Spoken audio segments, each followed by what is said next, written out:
नमस्कार, मी Avinash चेलेकर. PCB today मध्ये आपलं सर्वांचं स्वागत आहे. पीसीबी कट्टामध्ये आता आपण बोलणार आहोत पिंपरी चिंचवड महापालिकेच्या होणाऱ्या निवडणुका साधारण जानेवारीमध्ये होतील अशी अपेक्षा आहे. परंतु परीक्षा आणि 10वी 12वीच्या परीक्षा आणि आता पुढचं जे हे शेड्यूल आहे संपूर्ण की नगरपालिकेच्या सुरुवातीच्या टप्प्यात होत आहेत, नंतर जिल्हा परिषद पंचायत समित्या आणि त्याच्यानंतर महापालिका मतदान यंत्र काही उपलब्ध पुरेशा प्रमाणात होत नाही. म्हणून आता असं म्हणतायत की निवडणुका कदाचित त्या एप्रिलमध्ये सुद्धा अशी शक्यता आहे.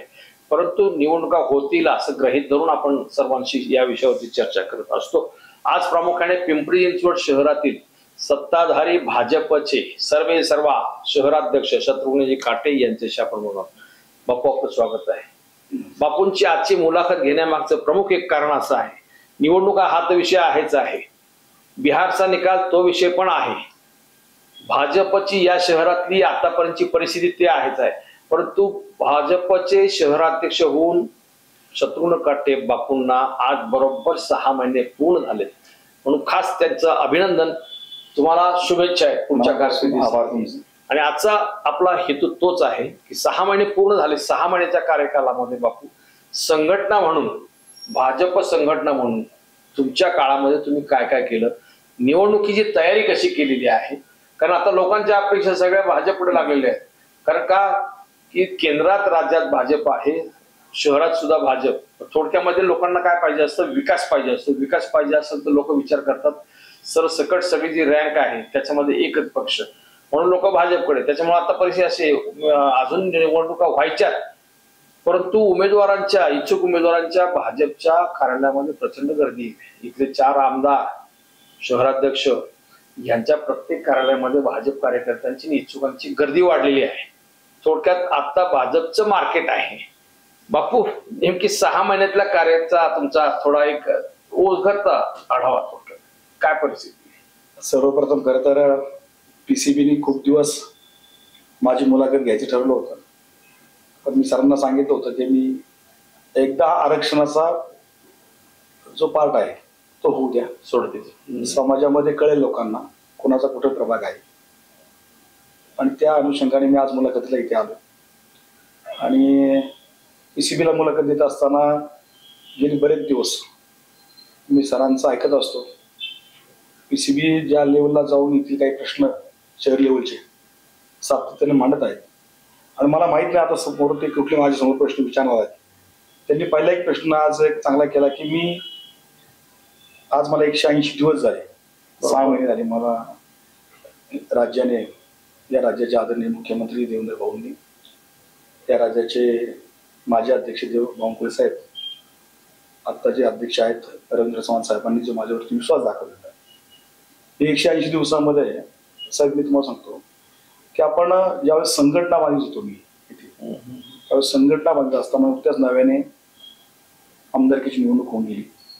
आज शहरामध्ये 2 भारतीय जनता पार्टीचे आमदार, 2 विधान परिषदेचे आमदार आणि चांगल्या प्रकारे संघटना इथं आहेच. मुळात भारतीय जनता पार्टीचा केडर बेसच हा संघटनेवरती आहे. त्या अनुषंगाने मी 180 दिवसामध्ये 194 कार्यक्रम घेतले. वा, संघटनेच्या माध्यमातून असतील, पक्षीय असतील, पक्षविरहित कार्यक्रम असतील, असे सगळ्या कार्यक्रमांची रूपरेषा जर असेल तर मी भविष्य काळात तुमच्यासमोर देईल. माझी सुरुवात ज्यावेळेस झाली आपण पाहिले की जो काश्मीरमध्ये जो भ्याड हल्ला झाला, आपल्या सैन्यांचं मनोबल वाढवण्यासाठी तिरंगा पदयात्रेचं शहराच्या लेवल आपण आयोजन केलं.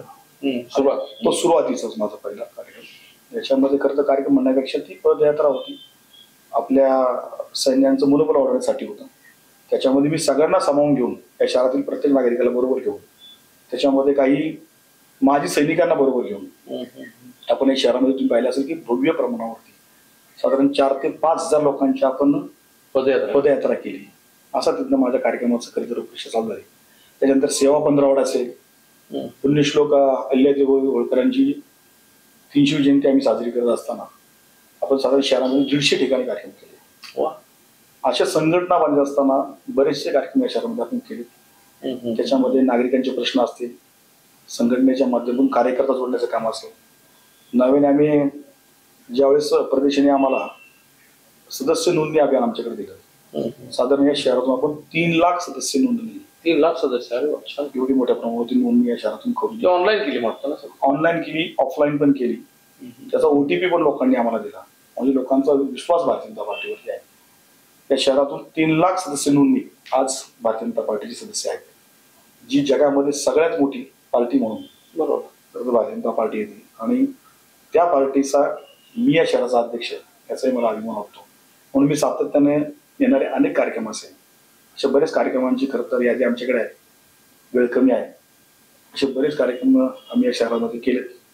संघटना तळागापर्यंत पोहोचवण्याचं काम केलेत. आमची बूथ रचना, बूथ प्रमुख, शक्ती प्रमुख, आमचे मंडल अध्यक्ष, आमचे युवा मोर्चा, महिला मोर्चा, अनेक प्रकोष्ठ सगळ्या कमिट्यांनी आज केले. छान. नव्याने ज्यावेळेस मी माझी कार्यकारिणी करत होतो त्यावेळेस मी प्रत्येकाला न्याय द्यायची भूमिका केली. आणि मी या भागामध्ये सर्वसामान्य जे भारतीय जनता पार्टीचे कार्यकर्ते इच्छुक आहेत त्यांनी असं म्हणायला नको की यांनी डायरेक्टली नावं घेतली. मी साधारण 289 लोकांचा मुलाखती मी स्वतः घेतल्या. अच्छा, हा स्वतंत्र मुलाखतीचा कार्यक्रम. आणि त्याच्यातून काही निवड लोकांची केली. सगळ्यांना मला न्याय देता आला नाही, पण जे वाढीव आम्ही काही कार्यकारिणी करणार त्याच्यामध्ये बऱ्याच लोकांना न्याय द्यायचं माझी आहे. छान. तर आता निवडणुका तोंडावर आहे. आता हा तुमचा संपूर्ण 6 महिन्याचा आढावा झाला. महापालिका निवडणुका तोंडावर आहे. पुन्हा भाजप इथे सत्ता मिळवण्यासाठी प्रयत्न करते. पण त्याचबरोबर पूर्वी 2017ला ज्यांची सत्ता भाजपने खेचून घेतली ते अजित पवार सुद्धा सांगतायत, कोणत्याही परिस्थितीमध्ये या महापालिकेमध्ये आम्ही सत्ता मिळवणारच, आमचाच महापौर, राष्ट्रवादीचाच महापौर होणार, आम्ही स्वबळावरती लढणार. तुमची काय तयारी आहे? तुम्ही अजित पवारला कसं तोंड देणार? भारतीय जनता पार्टी सातत्याने खरं तर नागरिकांच्या सेवेमध्ये आहे. केंद्रापासून तर राज्यापर्यंत सगळ्या योजना आपण त्यांच्यापर्यंत पोहोचवण्याचं काम ही संघटना म्हणून आम्ही सगळी मंडळी करत असतो. आणि भारतीय जनता पार्टीमध्ये एक चांगला पॉईंट आहे, त्याच्यामध्ये कोण नेता आणि कोण कार्यकर्ता असा काही तुझ्या भाऊ नसतो. त्यामुळे मला विश्वास आहे की येणाऱ्या महानगरपालिकेमध्ये पण ज्या नागरिकांच्या मध्ये जाऊन आम्ही लोकांनी काम केलंय, इथला वोटर हा भारतीय जनता पार्टी बरोबर आहे. जो काही सर्वे आलाय याच्यामध्ये पण तुम्ही पाहिलं असेल की केंद्रामध्ये कालच बिहारमध्ये जो निकाल लागलाय, खरं तर तो तिथील जनतेचा विजय आहे. मोदीजींवर जो विश्वास ठेवलेला आहे विकासाच्या दृष्टिकोनातून तो विजय आहे. तोच खरं तर या महानगरपालिकेमध्ये पण आदरणीय देवेंद्र भाऊ असतील, आदरणीय देशाचे पंतप्रधान नरेंद्रजी मोदी साहेब असतील, यांच्या विश्वासावरती का विश्वास ठेवून खरं येथील नागरिक त्यांच्या बरोबर आहेत. कारण तुम्ही पाहिलं असेल पिंपरी चिंचवड शहरची वाढती लोकसंख्या आणि याची जी गरज आहे भविष्यामधल्या, तर जनतेला माहिती की एकमेव विकास चांगलं कोण करू शकते या शहरामध्ये, तर भारतीय जनता पार्टी आहे. आणि पहिले तुम्हाला सांगितलं की भारतीय जनता पार्टी ही संघटनेचं केंद्र काम केलं आहे. आम्ही तळागाळामध्ये जाऊन सर्वसामान्यांना पटवून देऊन बाबा त्याचं काम कसं करता येईल. मी साधारण तुम्हाला 1-2 उदाहरण सांगतो. आयुष्यमान भारत सारखी योजना ही ग्राउंड पर्यंत राबवणारी आमची संघटना आहे. सर्वसामान्यांना त्या योजनेचा कसा लाभ होईल यापर्यंत करत आमची पार्टी पाहत असते. अशा अनेक योजना ज्या आम्ही ग्राउंड लेवलपर्यंत पोहोचवल्या आहेत, नागरिकांना त्याचा सहभाग आहे, त्याचा फायदा झालेला आहे. याच बेसवर आम्ही तुम्हाला सांगतो की येणारी महानगरपालिकेची निवडणूक ही भारतीय जनता पार्टी 100 पार केल्याशिवाय थांबणार. आणि महापौर पण हा भारतीय जनता पार्टीचा असतो. भाजपचा होईल, पण अजित पवार म्हणतात आमचाच होणार. तुमचे राज्यामध्ये अजित पवार तुमची युती आहे, फडणवीस साहेब अजितदादा मांडीला बसतात, पण तिथे विषय वेगळा आहे. परंतु शहरामध्ये अजित पवार म्हणतात की 2017ला जो पराभव झाला त्याचा वचपा काढायचा. अजित पवार अगदी इरेला पेटलेले आहेत. तुम्ही कसं काय त्यांना? मला प्रश्न तोच आहे की अजित पवार 1992 पासून या शहरामध्ये वर्चस्व राखून आहे. तुम्ही सत्ता घेतली पण अजित पवारांचे सगळी मंडळी, तुम्ही सुद्धा तिकडेच होतात, इकडे आलात, भाजपची सत्ता आली. आता पुन्हा अजित पवार जर त्या पद्धतीने जर सर्व ताकदपणा लावून लढणार असेल तर तुमच्याकडे असा कोणता अजेंडा आहे की आम्ही राष्ट्रवादीला चितपट करू? हे मी तुम्हाला पहिले सांगितलं की आमच्याकडे 4 आमदार आमचे ग्राउंड लेवलला काम करत होते. प्रत्येक आमदारांच्या आपापल्या भागामध्ये ताकद आहे. सर्वसामान्यांचे प्रश्न सोडवण्यासाठी ते रोजच जनतेमध्ये आहेत. आणि तुम्ही सांगितल्याप्रमाणे दादांनी जरी बोलले असतील, दादाही नेते आहेत शहराच्या दळणघडणीमध्ये, ते पण आहेत पूर्वीपासून. पण 17 नंतरचा तुम्ही कार्यकाळ पाहिल्यानंतर पाहिलं असेल की या महानगरपालिकेमध्ये खरं तर भारतीय जनता पार्टीला मुळात काम करण्यासाठी जे 5 वर्ष चांगली मिळायला पाहिजे ती मिळाली. कारण कोविड सारखी पॅन्डेमिक सिच्युएशन संपूर्ण जगामध्ये आली आणि आपलं शहर पण त्याच्यामध्ये होतच. जो इन्फ्रास्ट्रक्चर सुरुवात इथून झाली कोविडची. इन्फ्रास्ट्रक्चर डेव्हलपमेंट करण्यासाठी जो खर्च हवा होता आपण तो कमी करून लोकांची सुरक्षा, लोकांचे जीव महत्वाचे होते म्हणून मेडिकल फॅसिलिटी आपण खूप मोठ्या प्रमाणावर केली. आपण पाहिलं असेल की जम्बो कोविड, आपले सगळे हॉस्पिटल्स, आपले सगळे डॉक्टर्स यंत्रणा इथे लागले होते. त्यामुळे भारतीय जनता पार्टीला जो विकासाचा मुद्दा घेऊन आम्ही समोर आलो होतो त्याच्यामध्ये फक्त 2 ते 2.5 वर्षच खर्च कार्यकाळ मिळाला. त्यानंतर तुम्ही सगळ्यांनी पाहिले की 2022 नंतर ही जी बॉडी डिझॉल्व्ह झाल्यानंतर राज्यातलं सरकार चेंज होत गेलं किंवा येथील आमदारांनाही जो फ्रीडम पाहिजे तो मिळाला नाही. त्या पद्धतीने खरं तर हे झालेलं आहे. आणि मला वाटतं आता येणारी महानगरपालिकेची निवडणुकीमध्ये भारतीय जनता पार्टी जो विकास त्यांना करून दाखवायचा आहे, कारण शहराचं नागरीकरण खूप मोठ्या प्रमाणात होत चाललंय. बरोबर. त्यामुळं मला वाटत नाही की महानगरपालिकेमध्ये काय भारतीय जनता पार्टीला अडचण येईल. तुम्ही सांगितलेला मुद्दा की दादा इथे पूर्ण तयारीने दादा काम करत होते. दादा काम करतात, काम करणारी व्यक्ती आहे, पण दादा बरोबर जी खाली संघटना पाहिजे त्या पद्धतीची संघटना मला तरी राष्ट्रवादीत नाही दिसत नाहीये. शेवटी आता तो त्यांचा प्रश्न आहे. आम्ही भारतीय जनता पार्टी म्हणून आम्हाला जे करायचंय ते आम्ही करतो. तुम्ही 5 वर्षात काय केलं? लोकांनी तुम्हाला मतं का द्यावी? 5 वर्षामध्ये तुम्ही पाहिलं असेल की या शहराला ज्या मूलभूत गरज पाहिजे होती त्याच्यामध्ये तुम्ही पाहिलं असेल शहरामध्ये की ज्या वेळेस पॅन्डेमिक सारख्या सिच्युएशन मध्ये आपल्याकडे चांगली मेडिकल फॅसिलिटी मिळत नव्हती. आज शहरामध्ये आपण 3 एक्स्ट्रा हॉस्पिटल चालू पडले. त्याच्यानंतर पाणी प्रश्न या शहराचा खूप मोठ्या प्रमाणावरती आजही वाटतो. कारण याचं कारण म्हणजे शहराचं नागरीकरण खूप मोठ्या प्रमाणात होत चाललं. कारण ज्या 2007 मध्ये 7 लाख लोकसंख्येचं असलेलं शहर आज अंदाजे 2025 पर्यंत ते 30 लाख लोकसंख्येच्या पर्यंत पोहोचलेलं आहे. बरोबर. आज तुम्ही पाहिलं असेल की आपण भामा, आस्कड आणि आंध्रा या 2 डॅममधनं आपल्या राज्याचे मुख्यमंत्री देवेंद्र भाऊंनी जो पाणी आपल्याला अतिरिक्त कोटा मंजूर करून दिलेला आहे. त्याच्यामध्ये फक्त आंध्रा डॅमच 100 MLD फक्त आतापर्यंत आपल्याला मिळालेलं आहे.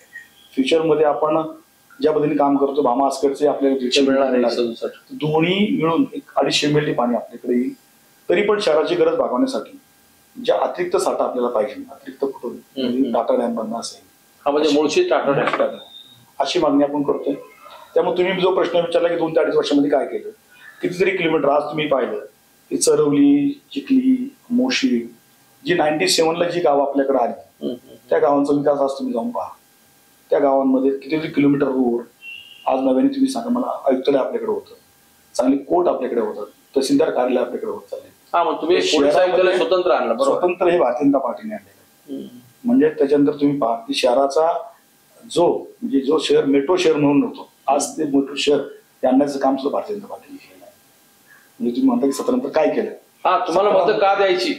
17 नंतर या शहरामध्ये लोकल ट्रान्सपोर्ट सुधारण्यासाठी ज्या ज्या गोष्टी आपल्याला कराव्या लागतात त्या आपण करतोय. चांगले फ्लायओव्हर, चांगले ब्रिजेस, अंडरपास. पण आता या समोर जी लोकसंख्या म्हणून आपल्या सगळ्यांच्या समोर आव्हान राहिली, त्याच्यानंतर जे इन्फ्रास्ट्रक्चर करायचंय ते प्लॅनिंग मध्ये आम्ही होत.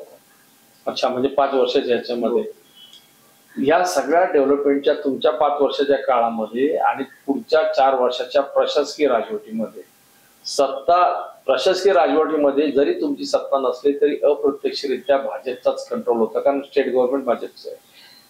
या कालावधीमध्ये झालेला भ्रष्टाचार हा एक फार मोठा मुद्दा समोर येतोय. म्हणजे भाजपच्या काळामध्ये 2017ला पहिली घोषणा दिली होती भयमुक्त भ्रष्टाचार मुक्त पिंपरी चिंचवड शहर. प्रत्यक्षामध्ये भयमुक्तीचा आपण आता कायदा सुव्यवस्थित बोलत नाही, परंतु भ्रष्टाचार मुक्तच्या ऐवजी भ्रष्टाचार युक्त शहर असं इतकं त्यांच्याकडे आता राष्ट्रवादीवाल्यांकडे मोठी यादीच आहे. ती जंत्रित म्हणतात निवडणूक काळामध्ये आम्ही ती सगळी काढणार आहे. त्याच्यावरती तुमचं काय उत्तर आहे? 2019 नंतर 2.5 वर्षाचा कार्यकाल कोणाचा होता? उद्धव ठाकरे. जे आमच्याकडे आरोप करतात आज त्यांचा कार्यकाल होता. प्रशासकीय राजवट त्यांच्या कार्यकालात होती. जेमतेम आम्हाला आतापर्यंत 2.5 वर्ष मिळाले परत सत्तेचे. आणि कसं असतं भ्रष्टाचाराचा आरोप करण्यापेक्षा, कारण विरोधकांचं खरं तर कामच ते आहे फक्त आरोप करायचा, कुठल्या पुराव्याने त्यांनी सिद्ध करून दाखवले. कारण याच्यामध्ये लोकल बॉडी नसल्यानंतर जो प्रशासन म्हणून ज्यांनी काम करायला लागलं, जो कंट्रोलिंग पाहिजे होता तो राज्य सरकारने ठेवण्याचा प्रयत्न करतात. पण खालची बॉडी जोपर्यंत येत नाही तोपर्यंत कंट्रोलिंग बऱ्यापैकी येत नाही. पण शेवटी विरोधक आहेत असे मुद्दे कोणा कोणतरी बरोबर घेऊन येणारच आहे, पण ते पुरावे कधीच होत नाही. त्यामुळे भ्रष्टाचाराचे आरोप हे निवडणुकीपुरते आहेत. फक्त काही लोकांपुढे काहीतरी विषय मांडायचे, लोकांची मनं थोडी खराब करायची, आणि जो चांगला चालला विकास त्याला खूप खोळ घालायचं, अशा पद्धतीत चाललं. बापू, भ्रष्टाचाराच्या आरोपाविषयी तुम्ही म्हणतात ते सिद्ध वगैरे तो भाग वेगळा, आरोप करतात विरोधक सगळं ठीक आहे. स्मार्ट सिटी प्रकल्प जो नरेंद्र मोदींच्या केंद्र सरकारने राज्य सरकारने महापालिका संयुक्तपणे राबवलं शहरामध्ये, स्मार्ट सिटीमध्ये या शहरामध्ये संपूर्ण शहर सीसी कॅमेऱ्याखाली आणायचं म्हणून जवळपास 9,500 सीसी कॅमेरे, त्याच्यावरती 500-600 कोटी रुपये खर्च झाला. आज शहरात एकही सीसी कॅमेरा सुरू नाही. या शहरामध्ये महापालिकेच्या 150 शाळा ह्या ई लर्निंग खाली 42 कोटी रुपये खर्च करून त्याच्यावरती हे केलं. एकही ई लर्निंगचा तो प्रोजेक्ट आहे एकाही शाळेमध्ये तो कार्यान्वित झालेला नाही. भामा आस्केडमध्ये जे धरणाचं पाणी इकडे आणण्यासाठी जी विहीर खोदायची धरणामध्ये 30 कोटी रुपये जादा दराची निविदा काढली, त्याच्यावरही कोणी काही बोललेलं नाही. ही प्रातिनिधिक उदाहरणं आहेत, अशी उदाहरणं अनेक आहेत. साधारण तुम्ही जर एकेका निविदेचं काम पाहिलं, अगदी पिंपरी वगैरेचा जो पूल आहे मिलिटरी एरियातला तो सुद्धा 42% अभाव उदाहरण गेला. म्हणजे अशा अनेक उदाहरणं आहेत. या शहरामध्ये अर्बन स्ट्रीट फुटपाथ त्याच्यावरती 1,000 कोटी रुपये खर्च झाला, लोकांचा त्याला प्रचंड विरोध आहे. ही उदाहरणं मी तुम्हाला यासाठी सांगितली. याच्यामध्ये जनमत जे विरोधात खतखत जे आहे त्याच्याबद्दल भाजपचं काय उत्तर असणार आहे? नाही, या सगळ्या प्रकरणामध्ये तुम्ही जसं म्हणता की ज्यावेळेस लोकल बॉडी आमच्याकडे येईल आणि माझ्या माहितीप्रमाणे शहराचा विकास करत असताना खरं तर ज्यावेळेस एखादी नियोजित प्रक्रिया राबवली जाते ही पारदर्शकप्रमाणे असते. त्या कामाची मूळ किंमत आणि त्याच्यावरती भरणारे टेंडरिंग कॉस्ट बरोबर हा एक पार्ट असतो त्याच्यामध्ये. आता ह्याच्यामध्ये निविदा किती दराने गेले, त्याचा टाइम बॉन्डिंग किती होता किंवा त्या कामाला का डिले झालं. तुम्ही सांगितलं की आता भामा आस्केडमध्ये जो आपल्याला पाणी उपसा सिंचन करायचंय अशा ठिकाणची निविदा काढताना सुद्धा तिथे काही अडचणी होत्या. तुम्ही पाहिलं असेल की भामा आस्केड मधनं एक तर लँड ॲक्विजिशन आपल्याला होत नव्हती. त्याला आपण जो फिल्टरेशन प्लांट उभा चिखलीमध्ये केलाय त्याला जोडण्यासाठी ज्या बऱ्याच शेतकऱ्यांच्या जागा याच्यात जात होता त्या जागा आपल्या खरं तर चांगला मोबदला देऊन त्यांना घ्यावा लागेल. नंतर तिथे जो उपसा सिंचन करायचंय तो पाटबंधारे खात्याचा पार्ट आहे. बरोबर, त्यांची काही त्याच्यामध्ये त्यांच्या सूचना कधी होत्या त्या पूर्ण कराव्या लागल्या. तो डिले कुठेतरी होत बसला म्हणून खरं तर या कामाची निविदा वाढत चाललेली आहे. ज्या ज्या वेळेस कुठेतरी काम एखादं लेट होतं त्यावेळेस खरं तर या प्रक्रियेमध्ये आणि इथं पारदर्शक प्रक्रिया असते. कारण सेंट्रल गव्हर्नमेंटच्या नॉर्म्सप्रमाणे राज्य सरकारच्या नॉर्म्सप्रमाणे खरं या निविदा प्रक्रिया राबवल्या जातात. तर नागरिकांमध्ये थोडा संभ्रम निर्माण करण्याचं काम काही लोक त्याच्यामध्ये करतात. ही निविदा अशी होती, ही निविदा तशी होत नाही. आता मला सांगा सीसी कॅमेऱ्याचं सीसीटीव्ही मध्ये आता या शहराची पूर्ण रचना करत असताना 2017 हे सगळं केलं. सीसीटीव्हीचं निविदा काढले. त्याच्यामध्ये जो महानगरपालिकेची आपली वारंम आहे त्याच्यामध्ये कनेक्ट करायचं हे काम झालेलं आहे. बरोबर, त्याच्यामध्ये शहरामध्ये बऱ्याच ठिकाणी सीसीटीव्ही आजही चालू आहेत. मला वाटतं बऱ्यापैकी माहिती नसेल तर आज मी कंट्रोल सेंटर जे आहे तिथले ऑपरेटर करायचं सिस्टीम आहे ते आपल्या पोलीस मुख्यालयाला एवढं पण जोडलेलं आहे आपण. बरोबर, त्याच्यामुळे या शहरामध्ये ज्या नवीन रोडमध्ये आता तुम्ही सांगितले अर्बन स्ट्रीटचे ज्या सीसीटीव्हीच्या काय अंडरग्राऊंड केबल आहे त्याच्यामध्ये त्या कुठेतरी ब्रेक होऊन त्या परत आपण त्या इलेक्ट्रिक डक्ट मध्ये का टाकायचं काम करतोय. त्यामुळे या सगळ्या गोष्टी थोडा वेळ लागतोय. 700 किलोमीटरची जे अंडरग्राऊंड डक्ट टाकले त्यातली 150 किलोमीटर बंद आहे. नाही, ती पण रन केली आता. ज्या 150 किलोमीटर रन होती त्याच्यामध्ये काही ठिकाणी जे क्रॉसिंग आहे ते क्रॉसिंग झाले नव्हते म्हणून ती बंद होती. ते आता बऱ्यापैकी केली. 750 किलोमीटर पैकी 550 किलोमीटर आतापर्यंत ते रन मध्ये आहे. 150 किलोमीटरचा पॅच मला वाटतं एवढ्या 2 महिन्यात होईल. मी कोणत्याही प्रशासनाची बाजू घेऊन बोलत नाही, जे रिअल फॅक्ट आहे.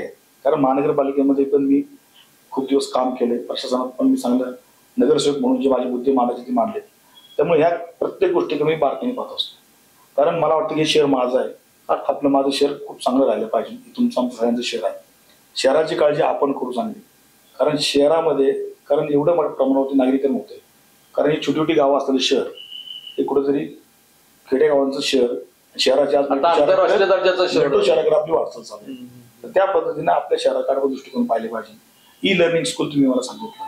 खरं तर ही संकल्पना मांडत असताना आपण त्यावेळेस म्हणत होतो की आपण या सेक्टरमध्ये थोडं प्रायव्हेटायझेशन करून प्रायव्हेट सेक्टरला देऊन त्याच्यामध्ये काही 30% कोटा आपल्या स्थानिक प्रभागातल्या मुलांना, 70% हा ज्या रन करणाऱ्या स्कूलला जर दिला तर ते जे शिक्षण त्या दर्जाचं घ्यायचं आहे आपल्याला कॉन्व्हेंट सारखं ते प्रत्येकाला मिळू शकतो. अशा बऱ्याचशा आपण त्या विचारात आहोत. जर पुढच्या फ्युचरमध्ये काही आम्ही गोष्टी अशा मांडणार आहोत लोकांसमोर की येणाऱ्या महानगरपालिकेची निवडणुकीनंतर आपण इन्शुरन्स पॉलिसी जाते एक पार्ट आपण आमच्या इन्शुरन्स जो तुम्ही सांगितलं की मेडिकल फॅसिलिटी देण्यासाठी हो आपण इन्शुरन्स पॉलिसी आणतो की एका कुटुंबात इन्शुरन्स पॉलिसी मिळून जाईल आपल्याला. अच्छा. कारण काय झालं आज तुम्ही पाहिलं की आरोग्याचा खर्च परवडत नाही. त्यामुळे येणाऱ्या महानगरपालिकेच्या नंतर आपण अशा काही पॉलिसीज आपण आणतो की ज्या सगळ्या कुटुंबाला लागू होऊ शकते आणि त्याचा फायदा त्या कुटुंबाला होऊ शकतो. कुठल्या जसं आयुष्यमान भारत सारखी योजना केंद्र सरकारची आहे तशीच या महानगरपालिकेच्या वतीने राबवण्याच्या प्रयत्नात आम्ही आहोत. तसंच स्कूलमध्ये असेल, तसंच आरोग्यामध्ये असतील, तशाच बाकीच्या काही गोष्टी सिव्हिल डिपार्टमेंटमध्ये असतील अशा पाठमध्ये करायचा विचार आहोत. म्हणजे थोडक्यामध्ये हे तुमचे सगळे प्रोजेक्ट आता हे फ्युचर मध्ये प्रोजेक्ट आहे तुमचा अजून जाहीरनामा यायचा आहे. पण पूर्वीच्या जाहीरनाम्यातले काही विषय जे अपूर्ण राहिलेले आहेत ते विषय मोठमोठे प्रोजेक्ट सुद्धा बरेच तुमच्या मागच्या जाहीरनाम्यामध्ये आश्वासन दिलेले आहेत ते सुद्धा प्रोजेक्ट अपूर्ण आहेत. मला प्रश्न त्याच्यामध्ये असा येतो राजकीय दृष्टिकोनातून आता उद्या निवडणुका होणार आहेत. आपण डेव्हलपमेंटचा हा विषय बाजूला ठेवू. निवडणुका होणार आहेत याच्यामध्ये राज्यामध्ये भाजप आणि राष्ट्रवादी अजितदादांची एकत्र बसते. आता या निवडणुकीमध्ये एकदा रणांगणात उतरल्यावरती लढाई ही लढाई असते.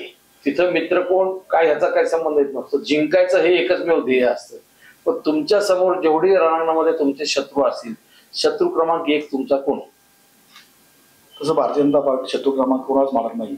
काय बोलतोय? कारण भारतीय जनता पार्टीचं काम चांगलं आहे. आमच्या समोर ज्यावेळेस कोणी येईल त्यावेळेस तो आमचा शत्रू असेल. आता तरी तुर्तास आमच्या समोर कोण शत्रू नाही आणि आम्ही 100+ जो नारा दिलाय त्याचं बेस तुम्हाला सांगतो 128 ठिकाणी आमच्याकडे ताकदीचे उमेदवार आहेत. क्या बात. नव्याने जी आरक्षण सोडत झाली आता त्याच्यामध्ये अनुकूल आमच्या भारतीय जनता पार्टीसाठी जे आम्ही A आणि B असे जे पाठ केले होते बरोबर जे आमच्या गृहीत आम्ही चाललो होतो त्याप्रमाणेच खरं तरी आरक्षण सोडत झालेलं. किती A कॅटेगरीमध्ये किती B मध्ये किती? साधारण 70% वर A कॅटेगरीमध्ये. अरे वा. B कॅटेगरीमध्ये आमच्या ऑलरेडी आम्ही ऑप्शनला ठेवली होती. अच्छा. ते आमच्याकडे आहे. त्यामुळं तुर्तास आता तरी भारतीय जनता पार्टीच्या समोर आम्ही कोणी विरोधक मानत नाही. सत्ता तुमच्या समोर ज्या वेळेस येईल शेवटी मग तो कोणी पण असू द्या आम्ही एक दिलाने एक जीवाने सगळ्यांना बरोबर घेऊन आणि भारतीय जनता पार्टीचा कार्यकर्ता असा आहे की तो कुठल्या तरी निवडणुकीपर्यंत जोपर्यंत स्वतःपर्यंत जो लढत असतो जर त्याला काही मिळालं नाही तर नाराज होत नाही तर पार्टीसाठी पूर्ण वेळ देऊन तो काम करत असतो. अच्छा. त्यामुळं मला वाटत नाही की येणाऱ्या महानगरपालिकेमध्ये आता तरी आम्हाला कोणी विरोधक आहे.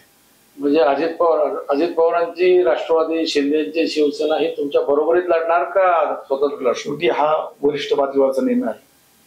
आमचे या राज्याचे आमचे कणखर मुख्यमंत्री आदरणीय देवेंद्र भाऊ आणि आमचे सर्व वरिष्ठ मंडळी जो काही निर्णय आम्हाला देतील तर तो आम्हाला मान्य असेल.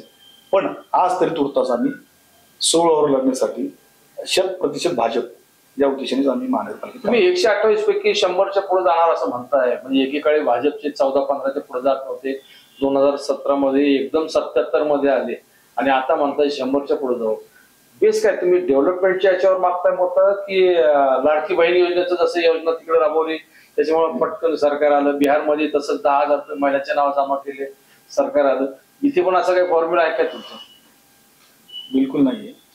तसं तुम्ही आता बिहारचा एक विषय सांगितला. लाडकी बहीण योजना हा एक सर्वसामान्य महिलांना न्याय द्यायचा खरं तर पार्ट आहे. याच्यामध्ये राजकारण नाही. ती घरगुती महिला आपली बिचारी जी आमची भगिनी काम करते त्यालाही कुठेतरी चांगल्या तिच्या हाताला रोजगार मिळाला पाहिजे त्याला काही आर्थिक मदत मिळाली पाहिजे या उद्देशातून खरं ती लाडकी योजना सरकारने केलेली आहे. बरोबर. आणि तुम्ही जसं म्हणता की भारतीय जनता पार्टीचा कायम विकासाचा अजेंडा समोर आहे. डेव्हलपमेंट हा पार्ट आहे. तुम्ही आज नव्याने सगळ्या देशामध्ये आज शहरामध्ये मेट्रो शहर असेल मेट्रो शहराचं जाळं किती मोठ्या प्रमाणात वाढलं. किती एअरपोर्ट पूर्वी होते आता एअरपोर्ट किती आहेत. आज तुम्ही पाहिले की वंदे भारत सारखी ट्रेन आज तुम्ही एवढ्या जी आपण विदेशात पाहिजो ते स्वप्न साकारता आज देशामध्ये होत आहे. लोकांना याच्यावरती विश्वास आहे की भारतीय जनता पार्टीच या देशाचा चांगला विकास करू शकते. तुम्ही या देशाचे केंद्रीय मंत्री आदरणीय गडकरी साहेबांचे रस्त्यावर यांचे विजन त्यांनी पाहिलं डेव्हलपमेंट ते तुम्ही पहा. आज रस्त्याची कनेक्टिव्हिटी पहा, समृद्धी महामार्ग पहा त्याच्यावर त्या महाराष्ट्रातलाच, अटल सेतू पहा, जो ईस्टर्न फ्रीवे सारखा जो त्यांनी मुंबईमध्ये फ्रीवे केले, असे रस्ते तुम्ही पहा. त्यामुळे मला वाटत नाही की भारतीय जनता पार्टी विकासाच्या कामावरती फक्त डेव्हलपमेंटच्या कामावर हिंदू मुस्लिम हा विषय तिथं काही येत नाही तुमच्या याच्यात. तो विषय फार वेगळा. आणि भारतीय जनता पार्टी ही सगळ्यांना बरोबर घेऊन जाणारी पार्टी आहे. त्याच्यामध्ये काही लोक वेगळ्या वेगळ्या अँगलने त्या पाहत असतात. तेव्हा आम्ही जो आता अजेंडा ठेवतोय पिंपरी महानगरपालिकेमध्ये, या शहरामध्ये जेवढं काही चांगलं करता येईल त्याच्यामध्ये रिव्हरफ्रंट डेव्हलपमेंट असतील, लोकांना पाणी कसं मुबलक प्रमाणात देता येईल, जे इन्फ्रास्ट्रक्चर जेवढ्या प्रमाणावरती आम्हाला वाढवता येईल, याच्यामध्ये हे शहर सांस्कृतिक शहर पण राहिले पाहिजे. बरोबर. हे शहर चांगल्या नावाला कसं येईल ते पाहिले पाहिजे.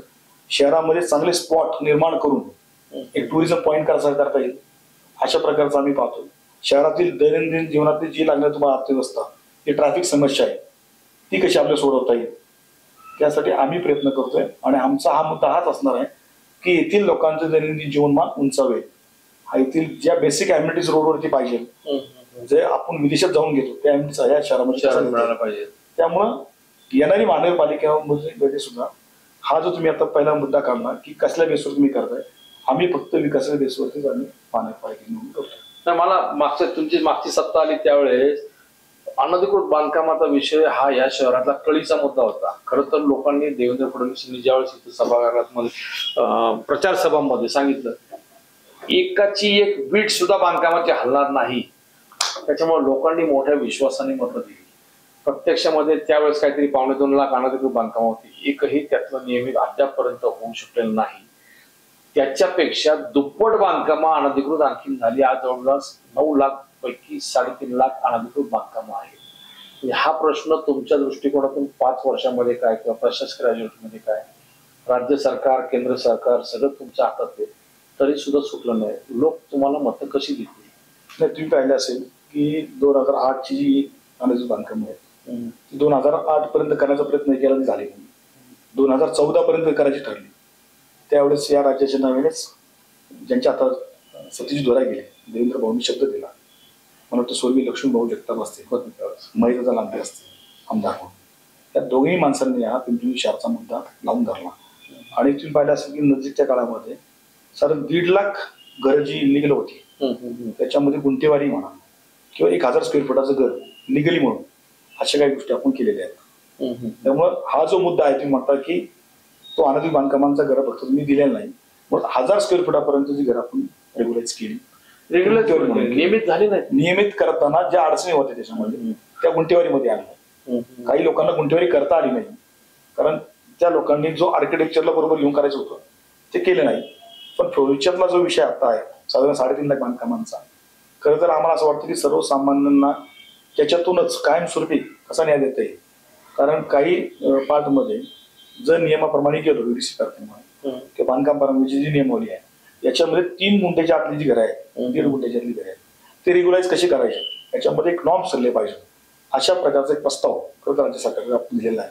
अच्छा, ज्यावेळेस महानगरपालिकाची बॉडी इथे येईल, महापौर ज्यावेळेस बसेल त्या प्रस्तावावरती नक्कीच अंमल. काय प्रस्ताव काय नाही, साधारण 1000 स्क्वेअर फुटाच्या आतमधलं जे घर असेल त्याला साईड मार्जिन नसते, तो कुठेतरी गल्लीबोळात असतो, 15 फुटाचा समोर रोड असतो, प्लॉटिंग मधला रोड असतो, त्याला एक 3 ते 4 पार्ट मध्ये त्याचा एक मॅप तयार करायचा आहे, त्याचं प्लॅनिंग करायचं आहे. आणि तो आर्किटेक्चर थ्रू जो बांधकाम परवानगीला दिला, जो पूर्वी काही ऍक्च्युअली लेआउट होत नाही तरी पण एक डिमार्केशन देऊन त्याला साईड मार्जिन मध्ये कन्सिजन देऊन त्याची कसं बिल्डिंग रेग्युलाइज करता येईल, त्याचं घर कसं रेग्युलाइज करता, दंडा करून दंडा करून त्या पद्धतीचं प्लॅनिंग केलेलं आहे. अच्छा, त्यामुळे या सगळ्या जे अनधिकृत बांधकाम आहेत त्यांना दिलासा मिळणार आहे. अच्छा, शहरातल्या सर्व अनधिकृत बांधकामांना याच्यामधून दिलासा मिळणार आहे. या शहरातला एसआरएचा मुद्दा फार चर्चेला येतो. एसआरएच्या बाबतीमध्ये तिथं आता सांगतात की जवळपास 91 प्रोजेक्ट एसआरएचे शहरात राबवले. प्रत्यक्षात झोपडपट्टी म्हणजे झोपडपट्टी निर्मूलन, थोडक्यात SRA स्लम रिहॅबिलिटेशन अथॉरिटी, झोपडपट्टी पुनर्वसन. व प्रत्यक्षात काही ठिकाणी मोकळ्या जागा असतात तिथं झाडी झोपड्या दाखवतात तिथं लावत बोगस SRA, बोगस नोंदणी, ही प्रकरणं फार मोठ्या प्रमाणावरती यायला लागलेली आहेत. भाजपची भूमिका काय? नाही, याच्यामध्ये आपण पाहिलं असेल की आदरणीय देवेंद्र भाऊंनी त्याच्यावरती स्पष्ट भूमिका मांडलेली आहे. जिथे 2008 अगोदरच्या ज्या झोपडपट्ट्या असतील ज्या रजिस्ट्रेशन असेल त्याच्यामध्ये अशा झोपडपट्टींचं रिडेव्हलपमेंट होऊ शकतं एसआरच्या माध्यमातून. अच्छा.